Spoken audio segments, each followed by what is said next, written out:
PEC Education is one of the leading PTE Test training providers in Dhaka, Bangladesh.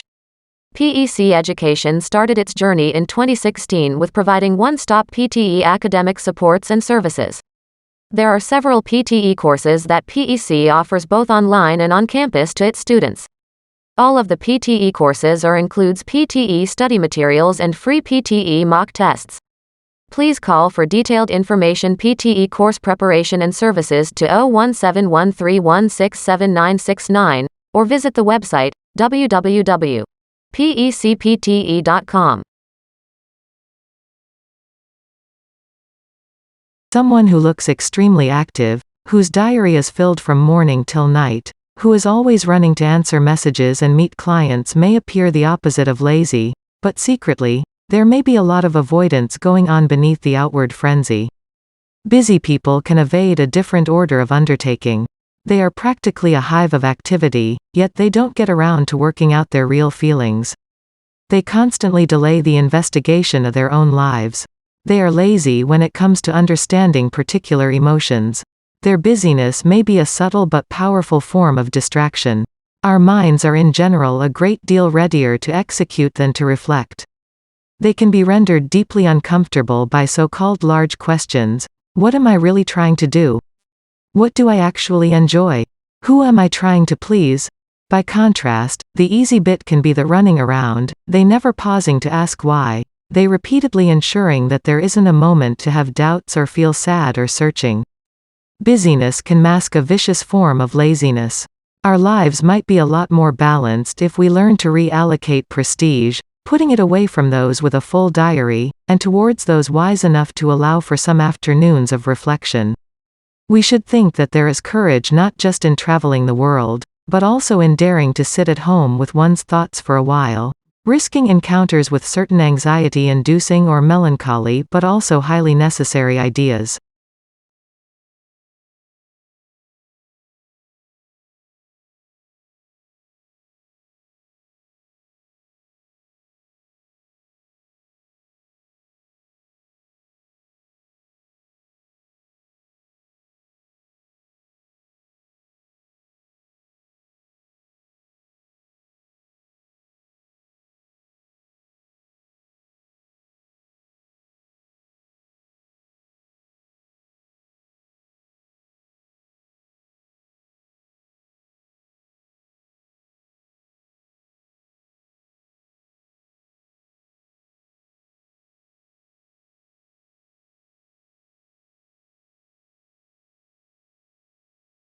The reason why I believe it's actually very interesting to study spending is because it's so ubiquitous, like we all spend and we all actually have a lot of control over our spending.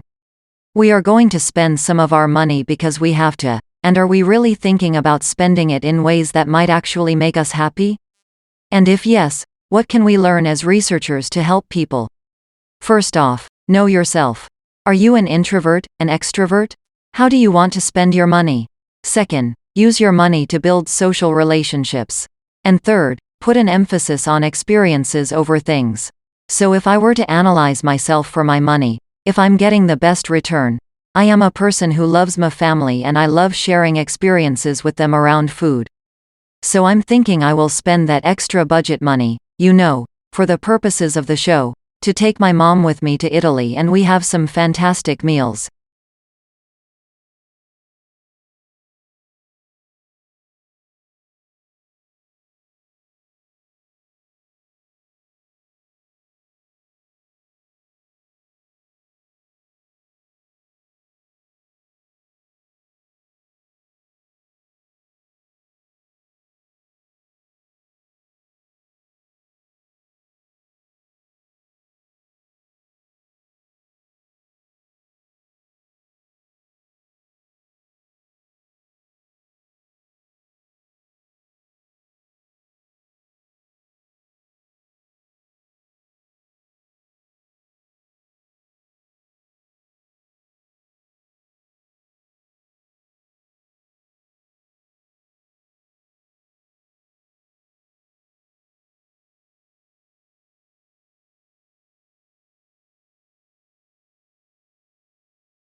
So imagine like a group of software engineers that all sit together in the same room and play ping pong in after hours and know one another. Those type of groups can really tolerate the non-conformist weirdo. And that might actually be a very good thing for the organization, because that weirdo, so to speak, right to this person who is not behaving in the appropriate way. It's probably also a reflection of the fact that that person is bringing new ideas and new sensitivities and has different ways of thinking of problems. And that might be really important for the organization's success, especially if this organization needs some innovation and new thoughts in order to be successful with its product offerings.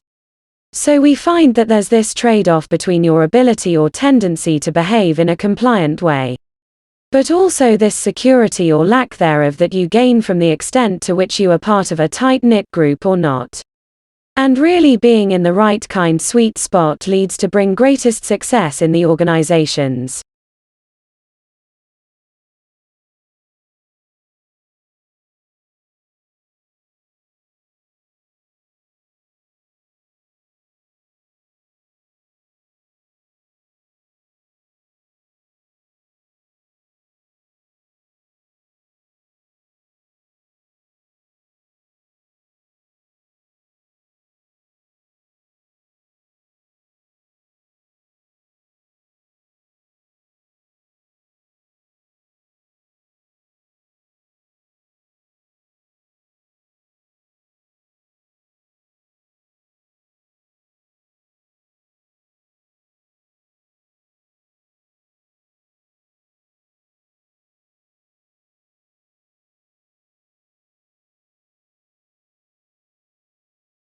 Research has shown that in certain situations silent meetings actually work better. Specifically, if the goal of a meeting is to brainstorm or solve a problem, silent meetings have been shown to generate better ideas. But why? Solutions to a problem will often be a novel idea, and novel ideas challenge convention. They can rock the boat and make people feel uncomfortable. But when participants gather around a table and generate written solutions in silence, a safe space is created. Novel ideas can emerge and people are less afraid of feeling embarrassed. Silent meetings also circumvent negative effects of something called production blocking. In a conventional meeting, only one person at a time can speak. As you wait your turn, the conversation may shift and you may lose your opportunity to raise an idea. Silent meetings allow for everyone to express ideas simultaneously. So how do you create a silent brainstorming meeting? Have people write down their ideas independently, then sort them into clusters, discuss, and vote on the ideas that people like. The key is to let the initial ideation phase happen independently and in silence, so we can separate egos from ideas. Silence is just one alternative. Since meetings have different goals, there's no reason they all have to look or sound the same.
We tend to operate with the view that the best way to please people is not to bother them too much.